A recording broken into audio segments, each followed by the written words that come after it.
do you think signing or trading for Howard, does it affect Andrew Berry's pick at 6? In other words, does it exclude an offensive tackle? Does it mean you're going to go wide receiver, or do you think getting Howard independent of what you do at 6, Browns' first pick in the first round? Well, I think it lessens the tremendous need, but it gives them more flexibility. But no, I don't think I wrote about it today. I have a story up on the OBR.com about, most there's two tackles that have been considered the top, Spencer Fano and Francis Mauigoa, and both of those though are primarily right guard or right tackles. In fact, the Mauigoa, a lot of people talk about him maybe being better at guard.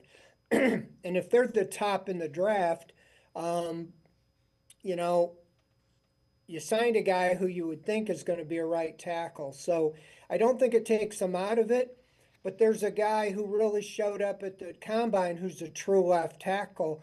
And I kind of wrote that in my story today. Monroe Freeling, 6'7" out of Georgia, is a true left tackle.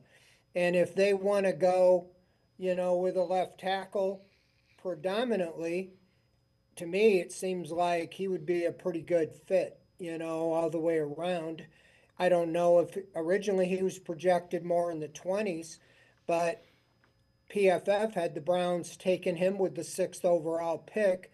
I saw that, and just as I had written my story. So he was called the biggest riser, in the tackles and the offensive line. So I really think out of the Jed Wills experiment, he was a right tackle at Alabama, and they flipped him to left tackle with the Browns, and he really didn't live up to expectations. So I don't know if you want to take a right tackle and try to make him a left tackle. I pretty much take a left tackle who dominated in college, if that's what you're going to do. And there's several others. I think Lomu's one that's projected a later first round, second round.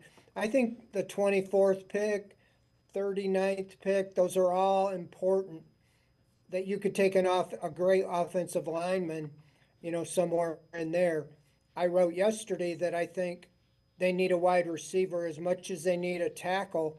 I think this lessens the blow so much that if they feel they can get a starting left tackle in free agency or a trade or even with one of those picks, they wouldn't have to use it on the 6th pick in the draft. But if they feel like they have to get a left tackle and it's one of those 3 guys I mentioned, then you take them.